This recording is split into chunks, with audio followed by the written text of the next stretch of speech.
If you guys would have told me the morning that I woke up and walked into the shop and then had a phone call that would lead to something like this, I'd have told you that y'all were out of your mind and you done went and bumped your head.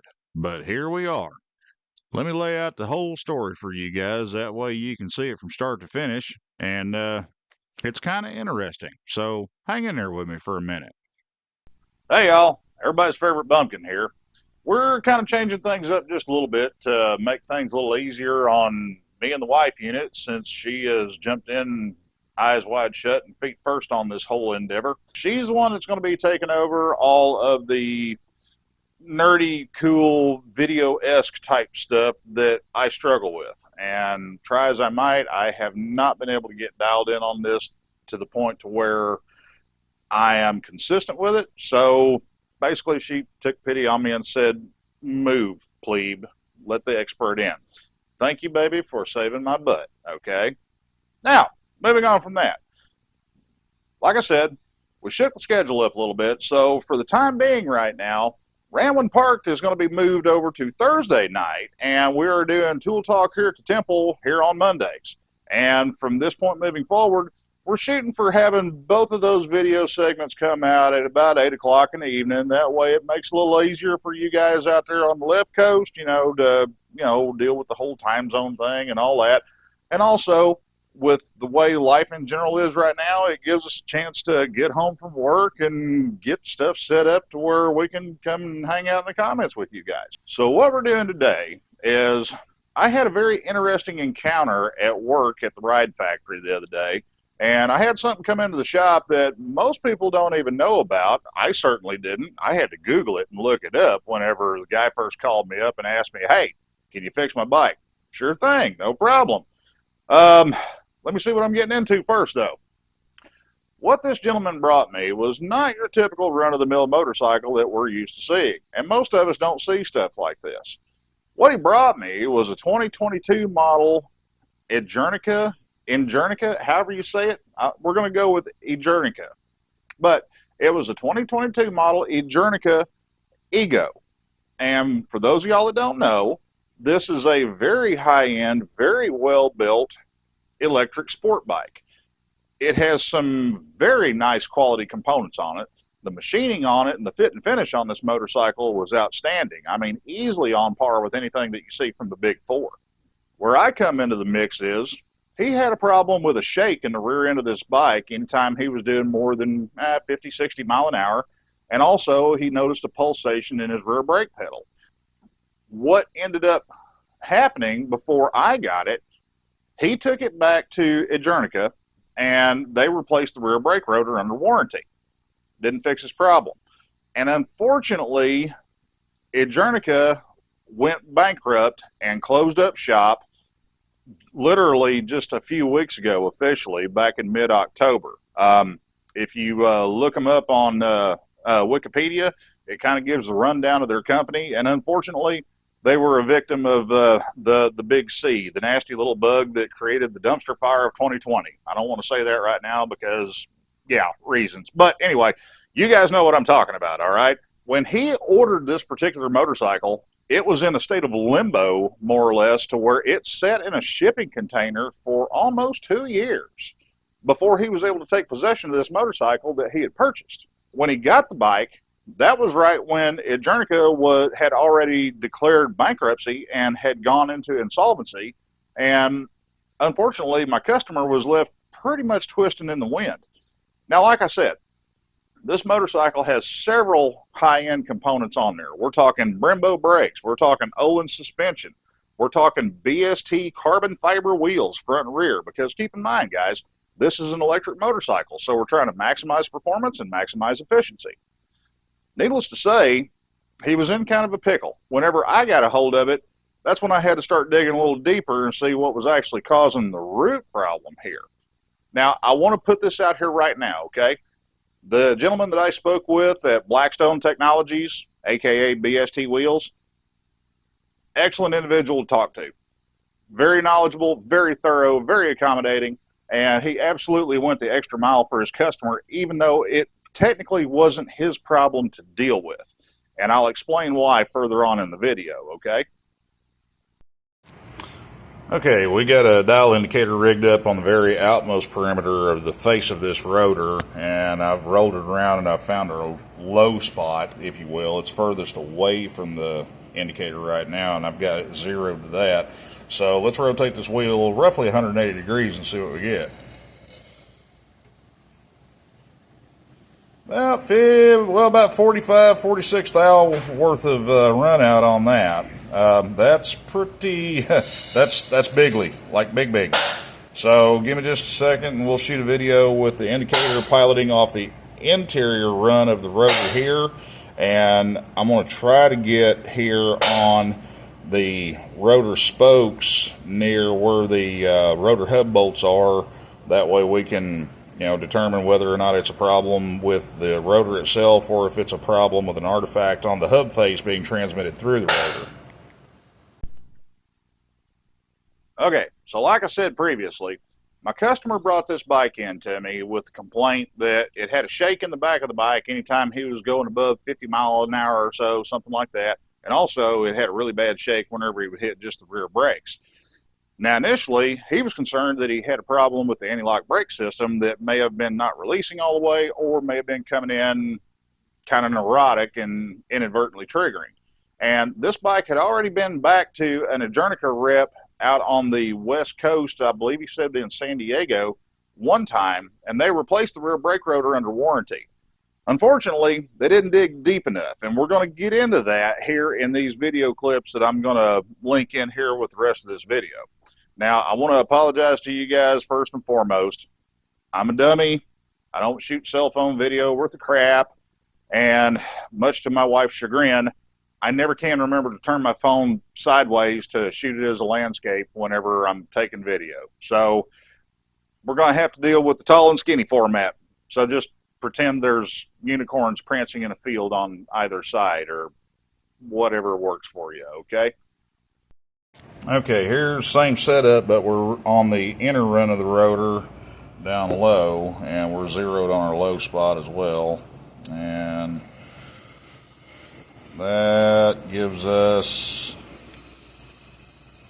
not quite as much, but we've still got 32 thousandths of an inch, give or take, worth of lateral run out being transmitted through the rotor. So at this point, that could be indicative of either a bent rotor or a out of true hub face on here. Okay, so you saw right there, that's a lot of wobble. I mean, like, a lot. That'd shake you pretty good in a car, much less a motorcycle.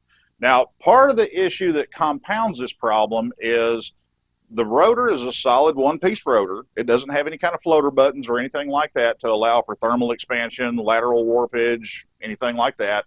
And also, since this bike uses Brembo brakes on it, it's a solid mount caliper that is not on any kind of a floating mount to allow it to self-center or accommodate for any kind of lateral run out.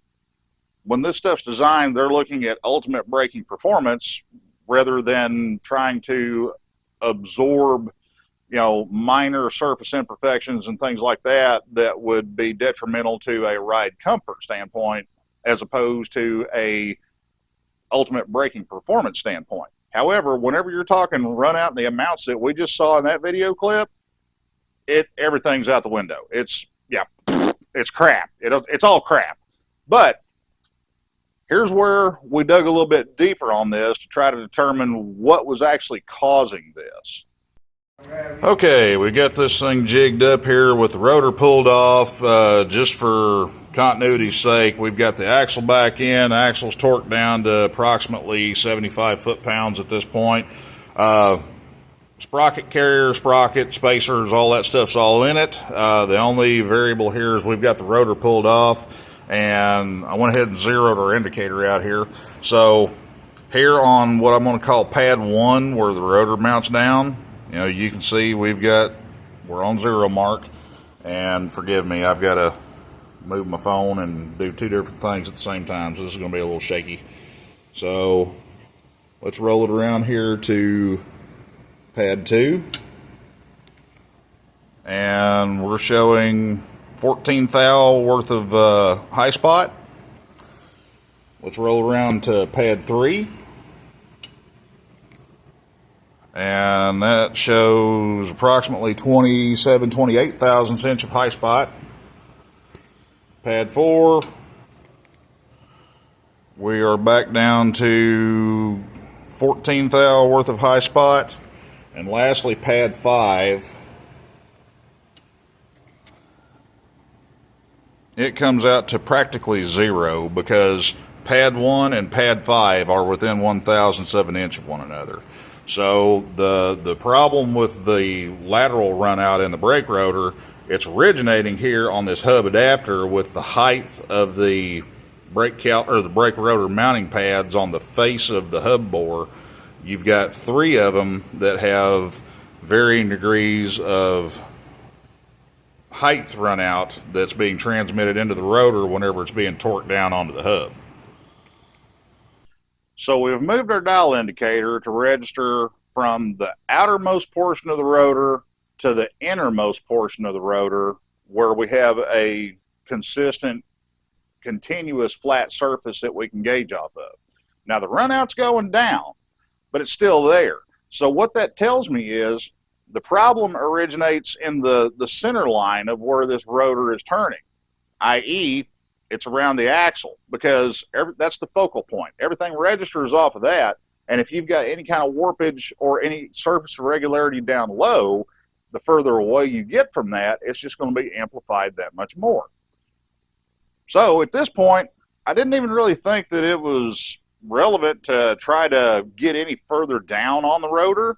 At this point, we pulled the wheel off, pulled the rotor off of it to where we could get to the actual rotor mounting pad on the hub face and set up the indicator again to where we could measure for surface irregularity there. Because at this point, I was already thinking there's a problem with the hub of the wheel. And that's where things got a little bit deeper on this one. So at this point, it's pretty clear the problem's not in the rotor, the problem's in the wheel. Whenever I pull the wheel back off to where I could jig it up and measure the height of those rotor pads against a known true surface that we have, in this case, it's the table of our Bridgeport mill that we have at the ride factory, that's when things started getting a little bit deeper, because I noticed the rotor mounting adapter is not a one-piece affair that bolts to the hub face of the wheel. It's 2 pieces. It's got a internal well, I'm going to call it octagonal because I'm lousy with Latin, and it is not a hard press fit, but it is a press fit over the inner hub plate that is bolted to the actual wheel hub itself. I had to press that off. Luckily, there's a series of bolt holes around the perimeter of it. You've got 5 bolts that holds the rotor hub adapter onto the hub face of the wheel, and you have 5 more holes spaced equally around in between those to where it allows you to put a screw in there to basically use it as a jack bolt to walk that thing up there and push it off of there nice and gentle. That way you don't induce any kind of warpage into it. That's what the idea was behind that whenever they built it that way. Smart thinking. Whenever I got that rotor adapter pulled off of the hub, that's when things took a hard left turn, and I realized I was dealing with something that was built on Monday. Here, check it out. Okay, as per the conversation I just had with Brian at BST Wheel, we pulled the brake rotor hub adapter off of the hub center of the wheel, and it was press off because it indexes with a very light press fit around this octagonal center section here. But that's where things got interesting, because whenever I pulled this hub adapter off, or this rotor adapter off rather, I noticed, you're not going to be able to see it in video, but I've got protrusion from whatever that sealant is right there. I don't think that's thread locker, that's some kind of sealing resin, but it's proud of the face of the hub here that the hub adapter bolts down to, and more so that, if you rub your finger across this countersunk hardware here, you can feel it proud of the mating surface of this hub, whereas this is recessed slightly, this is recessed, this is recessed. That is ever so slightly proud of the surface there, but that is definitely proud on that one corner right there. So we're proud here, below flush, below flush, below flush, barely proud in this corner right here by where that witness mark from the press-off bolt was. But this guy right here, that's truly flush right there. But over here on the back side of it, just feeling it, that sucker's, man, that's got to be 20 thousandths of an inch proud of this flat mounting face here. And it's so much that you can see the witness marks from it if you catch the light just right on this brake rotor adapter. You can see them here, and also you can see a little bit of it here. And that would coincide with the two areas where I'm feeling that hardware being up above the face of the countersink on the wheel face adapter. So yeah, there's where the runout's from. Now we just got to fix it. All right. So it's crooked. What are you going to do about it? Well, we're going to fix it. That's what we did about it. And when I woke up that morning, the thought never once entered my feeble little bumpkin head that, wow, you know what? I got to fix a manufacturing defect on a $4,000 carbon fiber wheel. Yeah, that's right, folks. I did not stutter, okay? These wheels from BST are $4,000 each. So four, that's $8,000 worth of carbon fiber on this bike. Not to mention everything else that's on the bike that says Ohlins and Brembo on there, and then all the electrical bits and bobs and everything that makes it go. So yeah, no pressure. What could possibly go wrong here? There's no way that we could screw this up, right? Well, you would think with a price tag of $4,000 a pop, that's the mindset that whoever manufactured this wheel would embrace whenever they were putting it together.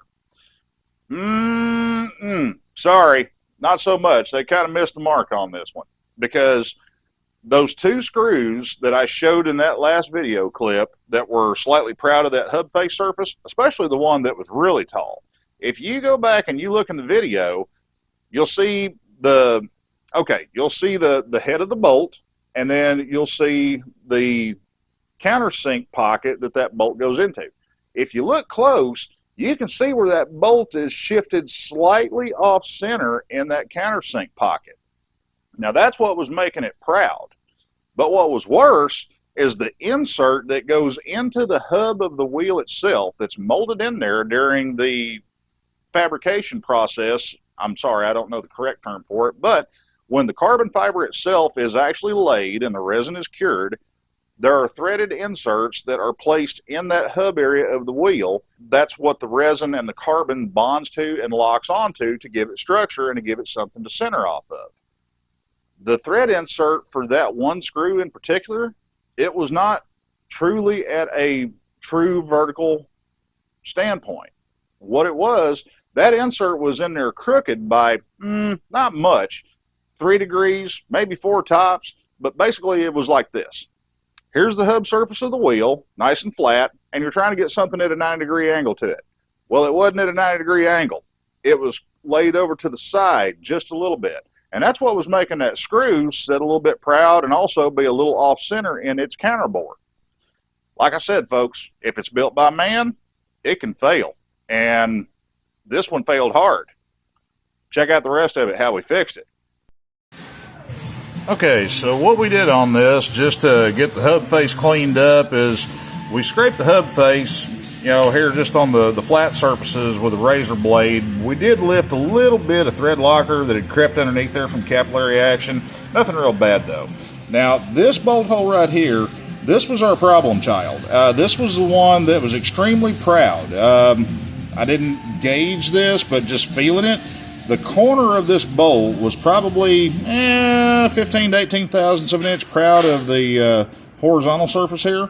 And if you look straight down, I know it's kind of hard to tell here in the video, but if you notice that contact is biased over towards this side of the bolt hole, you can tell where the bolt is shifted in the bore slightly. That's because the threaded boss that's in the wheel, it was not truly square to the center line of the axle bore. It was off by a couple of degrees. It was laid over this way. So what I did is I skimmed 20 thou off of the face of each of these bolts just to ensure that we were below this deck surface here to where we wouldn't have a pressure point or any contact with the hub adapter. And also we cleaned up the counter bore, or the countersink rather, in that hub face to get all the traces of the thread locker out. And then whenever we reapplied thread lock, we used a needle to get it down below the contact surface where we don't have to worry about capillary action wicking that stuff back up to creating a problem in between our mounting surfaces here. Now I've got a little bit down in these bolt holes here, and we're going to scrape that before we put that adapter in place and get it bolted down, because I've got it over on the hot plate right now cooking just to swell it up a little bit. That way it'll be a light slip fit when it drops down over the center bore here where it's keyed and machined in.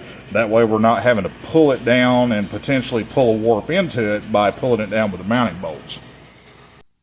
Okay, so we cut the heads of the screws down just to shorten them up a little bit to get them down below the deck surface of that mounting flange. That way the hub adapter could sit down and be nice and square, and everybody lives together and happy, and they go frolic in the fields of Honolulu, right? Wrong. Something in the back of my feeble little caveman brain told me, hey, self, you need to go check that hub adapter too. So what I did is I didn't want to compromise the finish on the two mating surfaces by scraping it, scraping all the anodizing off of it, because these parts are anodized, and anodizing is there as both a surface treatment for wear, but it's also a corrosion inhibitor. So what I did is I scraped both of these surfaces very lightly with a razor blade just to take off any kind of burrs and the buildup from the Loctite that was slathered on with, looked like a paintbrush, because that stuff was everywhere. Capillary action had gotten in between those two parts and had pulled it in there. And whenever Loctite cures, it's going to make a high spot. And if you torque stuff down on top of that, guess what? You just induced a high spot into what you're trying to keep parallel and flat. Not to mention also, when Loctite cures, it actually swells up a tiny bit. So in addition to creating a high spot from the Loctite being there, as it cures, it's going to grow. And it's going to transmit additional irregularity to your rotor mounting pads and things like that. Basically, it don't need to be there because it'll play hell with your tolerances if it is. Now, this is something you guys need to pay attention to if you're doing any brake work on your bikes at the house, or if you send your wheels out to powder coat, or if you're doing a wheel swap, or if you're building a new set of wheels for a custom build, or anything in between. Whenever you put thread locker on your mounting hardware, make sure that it is not on those mounting faces where the rotor comes in contact with the rotor mounting pad on the wheel. If it's there, it's going to create a lump, and that lump is going to transmit into warpage and lateral runout on your rotor. You've been warned. After that, what I did, I took that brake hub adapter and scraped it clean, got it clean, and I put it on a granite surface plate that I have at work that I use as a reference because it's a true ground flat surface. They're actually quite expensive if you want to know the truth about it. This is the full stop. This is the mark we judge off of whenever I've got to do stuff that's really, really important. I put it on my surface plate, and just to keep things square and keep things honest, I had a sandbag with about 4 or 5 pounds worth of lead shot in it, and I put it in the middle of it to where it would hold it down, and that way I could move my height gauge around on my surface plate and measure the height of each one of those individual rotor mounting pads. And that's where the story got a little bit deeper. And I'll show you what we did on that here in this next video clip. Wait. If you got sensitive ears, might want to turn your volume down just a skosh before this next clip comes up. It is kind of loud, and usually whenever I'm running the Bridgeport at work, I'm always wearing ear probe. There ain't no mistaking whenever you fire up the General. That thing was made in 1947, y'all. I mean, it is a bona fide antique and then some. But the thing is, it still puts in some damn good work, and it put out some good work for me this day.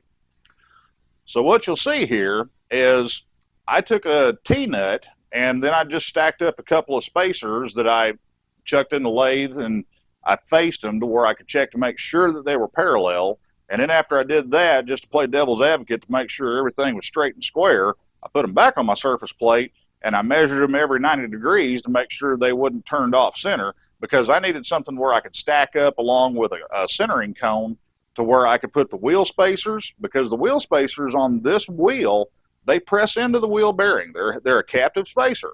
I had to put the wheel spacers in there, and I had to fixture it on the table on our mill to where I could hold it totally parallel to the table surface of the mill, but at the same time have the bearings loaded as they would be whenever the wheels installed on the bike and the axles torqued down. And I had to have that in place to take out any variables, any slack, any tolerance stack up from, the way the bearings press into the hub or anything like that. After I checked the hub adapter, or excuse me, the rotor adapter on my surface plate, I found as much as 0.08 of an inch of surface irregularity from my high spot to my low spot on the 5 individual rotor mounting pads. Now in this video, you can see where I'm rolling the wheel around on the table of our mill, base cutting it basically with a square profile end mill to where I can shave off the high spots and bring it down to even them all out. And ultimately, at the end of the day, I ended up taking 0.17 of an inch of total height from the highest one down to the lowest one. I actually took 15 thousandths and I got everything nice, flat, and square. And I worked this around in 0.05 of an inch increment. And that last 0.02 of an inch came from me going at a very slow speed to where I could make sure I had a good surface finish that wasn't going to have a bunch of irregularities or anything like that that might transmit any surface noise back into the rotor to end up milling a warpage into the brake rotor from the problem that I was trying to fix.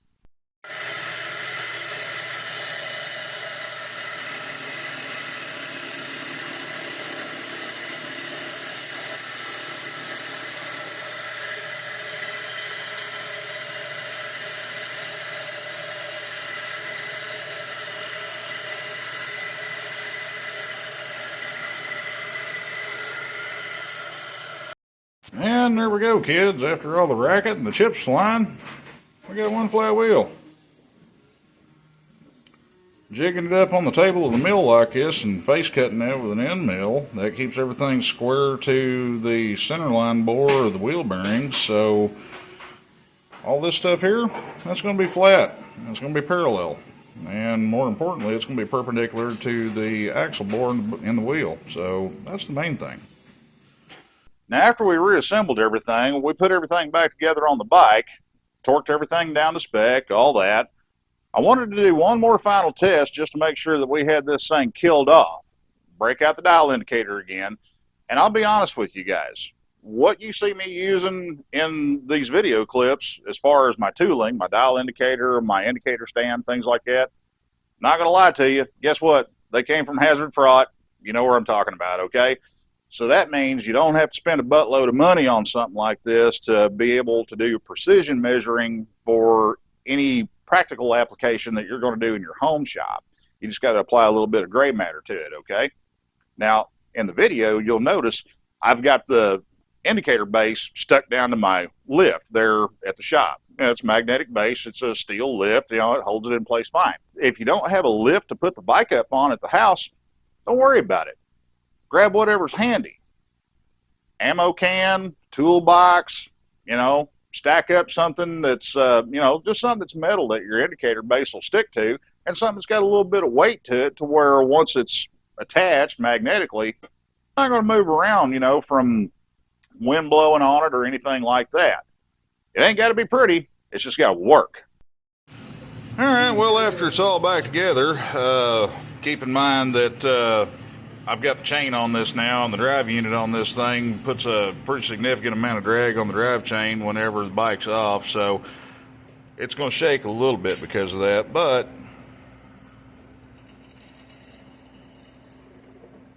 considering that we're showing a indicated, I'm going to call it 0.02 of an inch run out here on that rotor, not going to worry about it all that much because watch this.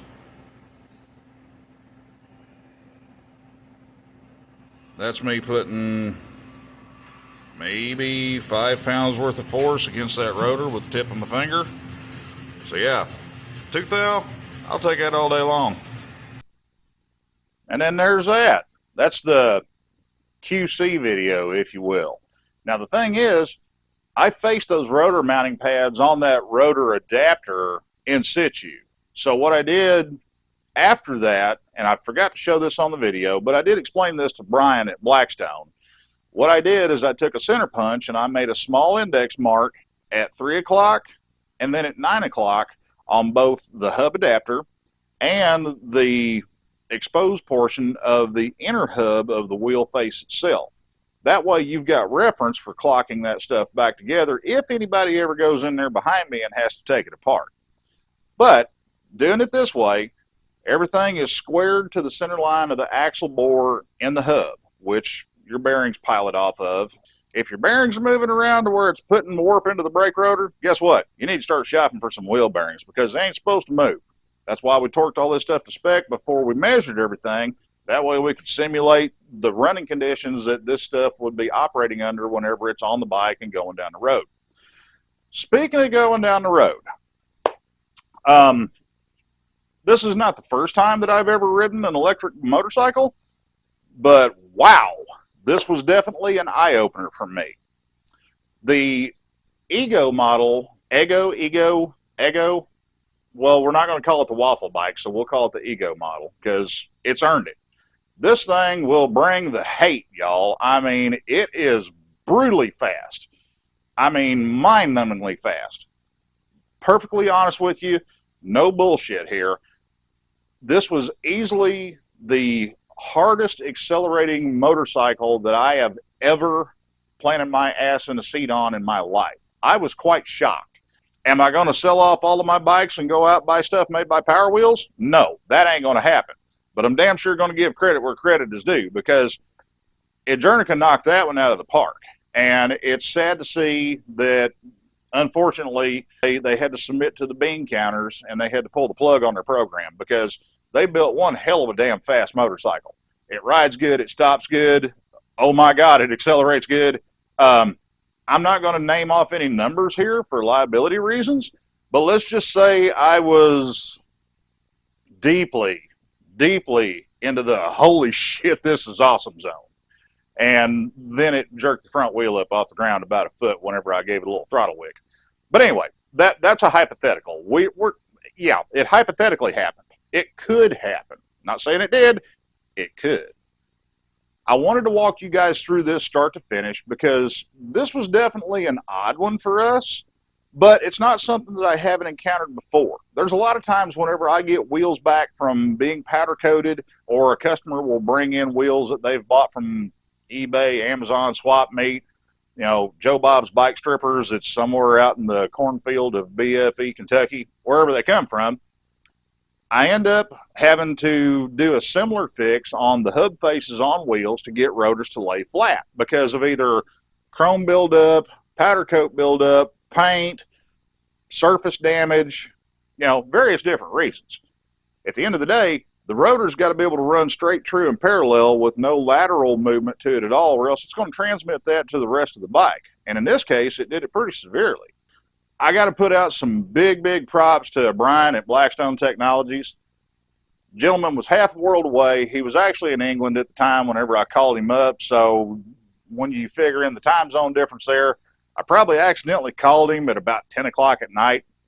Sorry, Brian, I had no idea, okay? My bad. If I woke you up, I apologize. But thank you for picking up the phone, brother, because your consultation with me and also me and you head shedding and spitballing ideas back and forth with one another, we did right by this guy, okay? Because the thing is, at the end of the day, Adjernica no longer exists as a company. Blackstone, BST Wheels, they made the wheels to Adjernica's spec for them. Now, when BST made these wheels, they didn't make the hub adapter.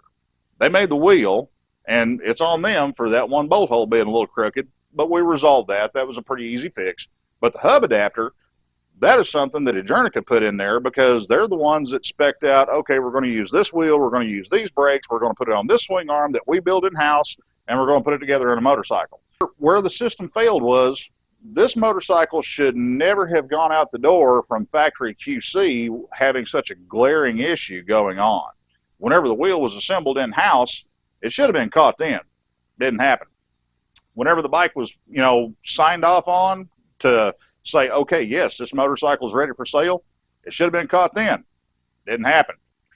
Whenever the dealer that received this motorcycle from overseas, because keep in mind, Agurnica was an Italian company, they were made in Italy.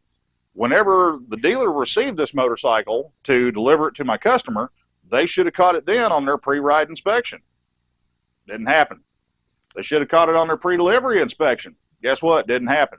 And then lastly, the big thumb in the eye on all this, and this is something that I preach to all my guys in the shop, okay? Do your due diligence. Tick off all the boxes, check your work, check your bases. They threw a rear brake rotor and pads on this thing to try to resolve the problem when my customer initially had the concern with it. Guess what? The rotor wasn't the problem. That 45 thousandths inch run out that you guys saw at the first part of the video, we went from 45 to 2 thousandths of an inch. That's literally half the thickness of your average human hair. And I've got a good benchmark to go by here because I got plenty of hair. And yeah, but anyway, so this is where several people in line dropped the ball. Now, the reason I'm saying that Brian at BST really deserves a shout out on this, because he does, he earned it. They built this wheel to the specs for Agurnica. Agurnica put their own parts on this wheel after it left BST.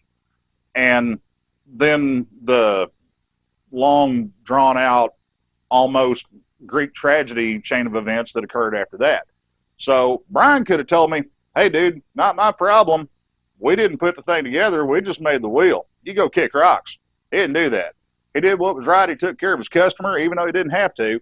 And then, just to double down on the awesome factor, not only did he give me the okay to go ahead and proceed with the fix on this instead of trying to remanufacture another wheel, which would have had this bike held hostage for a month, 2 months, something like that, because keep in mind, these are a spec wheel that are made specifically for the Agurnica motorcycles. They don't just have these things laying around. They would have had to have built one from scratch. And that's not something that happens with a quickness, especially if you're doing a one-off production part. So we came to a compromise on this. I proposed my fix for it. He okayed it. He signed off on it. And also gave me a couple of really good heads up and everything whenever it comes to torque values, what type of fasteners they use, how they do their wheel assembly, things like that. Not only did he do that, not only did he share his info when he didn't have to, BST came in clutch. They paid this customer's bill 100%. And the thing is, this was not their problem. They didn't have to hang their hat on this one. But the thing is, they went the extra mile to make sure that the man was happy and make sure he was whole. So big thumbs up to you guys, especially Brian at BST. Good job. Y'all are doing good work. 8 hours later. So what we got today, kids? We got big Sasquatch energy. That's what we got. Hell yeah. Yeah, it's childish, I know, but come on, y'all, humor me. So we got our customer's problem with his wheel wrapped up, and bike's test road, he's running down the road. He's just happy as a clam. Again, big props to Brian at BST, because the thing is, that is exemplifying what you call customer service. They own their portion of the problem. However, they covered the customer on his entire problem. They didn't have to do that. So big props to you guys.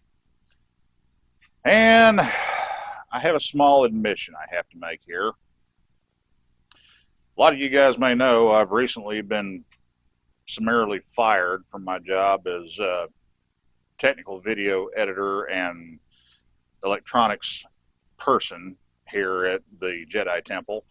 My beloved wife unit has told me, step aside, let me handle this, I will fix your life. Again. And she's doing a damn good job at it, okay? I love her for it, and I owe her greatly, and I appreciate it muchly. So, hey, thanks, babe. Just to give you guys some updates on what's going on here at the temple proper, I have been shamed. This is difficult for me. I have been shamed into trying to organize my life and get away from my caveman and Luddite ways whenever it comes to how I categorize and how I collect things out here in my temple. Because let's be real here, I got a lot of crap out here and I ain't got a whole lot of space for it. It's kind of like playing flea market Jenga at the end of the day. That's the best way I can put it, because that's what it is.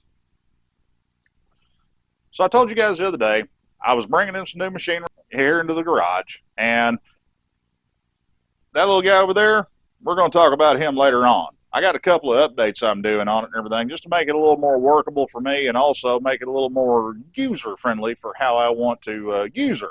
Let me show you this real quick. So you guys have seen how I've got my workbenches built out here and how I've got it set up to where I can roll my main toolbox underneath the workbench, just to save floor space and also be able to pull it out if need be. That way I've got additional table space, or, move stuff around to where I can get crap out of my way. Now, we kind of carried on with that idea. I did a little bit of Facebook Marketplace scoping, and I came up with this old brown box Craftsman. It's old, it's got a couple of dings and scrapes on it, but you know what? These boxes actually weren't built by Craftsman. These were a contract box that was built by Kennedy for Craftsman back in the day, and they don't have anything fancy. They don't have any ball bearing slides or anything like that, but if you notice, here on the sides of the box, those things are beefy, man. Those channels are huge, and the reason why they did that is so these things could hold a lot of weight. And the reason they needed to hold a lot of weight is because the Kennedy boxes were marketed primarily towards machine shops and machinists. Any of you guys out there in the crowd, you know full well that stuff ain't light and it adds up fast. So this is why I bought it. See there? Got all my measuring tools, I got all my lathe tools, I've got tool blanks, I've got extras of this and that. We're still putting it together, but we got a pretty good start on it. But this thing already weighs a ton as it is. Luckily, this ain't a job box where you roll it around the shop every 10 minutes. And then down here in the bottom, that's where the real heavy stuff is. Also, that surface plate right there, I have two of these things. This is the smaller of the two that I have, and I brought it home with me. That way I could have it for doing stuff here. Now that next to last drawer, we're not going to look in that drawer right now because that's something for a later video at a later date and time. So you guys are just going to have to trust me on that one. My problem right now is I got to clean all of that crap out right there to where I've got space underneath the workbench here to where I can roll that toolbox up underneath the bench, because right now it's kind of in the way of the bike lift. That, and also, I got tired of my little pipsqueak grinder that I had here. I bought this stupid little Tonka toy baby bench grinder, a couple of years ago, thinking, oh, I don't need anything big. It's just for at the house. Watch this. Don't do this at home, kids. Yeah, it's that puny. It's good for sharpening fish hooks and not much else. While I was picking up the toolbox, literally a quarter-mile up the road, feller had this old thing sitting there, and he wanted 20 bucks on that. Now, the rocks were beat to crap on the thing, and one of them I ain't even going to bother keeping. It's already been round piled. But it's quarter horsepower, it's all metal housing, it's ball bearings. Now, I do need to open it up and give them a little bit of love because they are dragging a little bit. But if I had to hazard a guess, I'd say that thing was made sometime in the 1960s, maybe 1970s. I don't know. If you guys recognize it, give me a shout out and give me a heads up. But what I'm thinking about doing is the little pipsqueak grinder. I'm going to bolt it right on top there. That way I can still get some use out of the thing. Y'all let me know what you think. All right, so like I said, I have been shamed into trying to put my life in order. As much as I resist against it, unfortunately, I have to do this at this point. I've always been a card-carrying member of the Cardboard Box and Plastic Shoebox Society, but things have got to change, y'all. We're doing a lot of good stuff out here in the temple. We're doing a lot of cool builds. We're going to get back on Petty Officer Squid Boy's bike here in the coming days. And also, I got a couple of ringers. The other day, I just had one lined up that I thought you guys were going to get a kick out of. Turns out now, we got two. The number two, it may get jumped into the front of the line and it may become the number one. It's the number one in my book because, oh my God, wow. That one, yeah, that's going to be fun. I made this video because I thought it was something that was going to be interesting to share with you guys and also give you a prime example. If it's built by man, guess what? Yep, it can fail. If it's assembled by man, yep, they can do it wrong. This is where it pays to be methodical with how you're trying to diagnose a problem. Somebody threw a lot of money at this bike. Somebody threw a lot of time at this bike for manufacturing the bike, building the bike, shipping the bike, procuring the bike.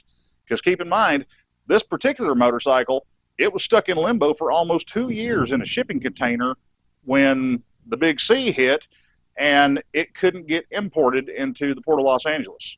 But that's my customer's story, not mine to tell. Anyway, moving forward from that, the tech at the Jernica shop in California, they blew it in a bad way. I mean, they loaded the parts cannon and pulled the trigger, and guess what? They didn't hit a damn thing. And then I got a hold of it. Pays to pay attention, guys. I would be remiss if I did not put this out there before we wrap this video up. The Weirdos Camp Out for October 2024, it's come and gone. You guys have probably seen some of the videos. If you were lucky enough to be there, you probably saw it firsthand. And truth be told, there's a few things that I kind of wish you hadn't saw firsthand. Not my finest hour, okay, by far. The Weirdos Camp Out for March 2025, the wheels are already in motion on that. Where I'm going with this is Forgotten Angels. That's the common denominator here, okay, guys? Please, please, if you do nothing else, talk to somebody about Forgotten Angels. Share their mission with people to let them know what they're about and what they do with helping young men and now young women who have aged out of the foster care system that have basically been discarded by society and left, to fend for themselves. It gives them a place to call home. It gives them a starting point. It gives them a place to take that first step out into the world to try to become a productive member of society instead of just becoming another statistic that winds up being homeless, addicted to substances, or worse. Keep them in the back of your head, guys. It's a good organization. There's some good people, and they're doing some damn fine work, okay? And if there's anything in this world I can get behind, it's trying to give somebody a helping hand to get that first start in life, because that's something that I was fortunate enough to have handed to me at a very young age. It's not something I'm going to go into here, but let's just say that my mom and my dad, they didn't have to be my mom and my dad. They chose to be my mom and my dad. And I will forever be eternally grateful for the choice that they made. I love you guys. Keep in mind, y'all, Mama's watching. Dad's watching too. I hope he's proud. So, if you like what you see here, or if you just want to kind of dig a little bit deeper, or if you got a question that you want to ask me, over on my Patreon, hit me up. The link will be down there in the description. It's right down there in that little gray box right underneath your screen, okay? Look me up. Give me a shout. We're building a hell of a brain trust over there. We got some real smart people. We got some damn good folks, and we would love to expand it. Remember, it doesn't cost you one plug nickel to join on the Patreon.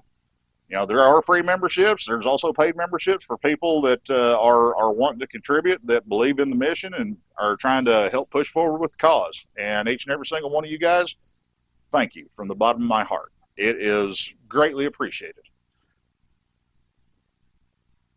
Yeah, okay. By the way, it's Florida. It's still flip-flop weather. I love you guys. I look forward to seeing you in the comments. I look forward to seeing you over on the Patreon, because we can get into some really, really bizarre and diverse conversations over there. And most of all, I look forward to seeing each and every single one of your bright, shining, smiling faces down in the comment section on this video or over in the live chat whenever it comes out, which you may be watching right now. So say hey. Hi. So till next time, I love y'all. I'll catch you on the flip side, okay?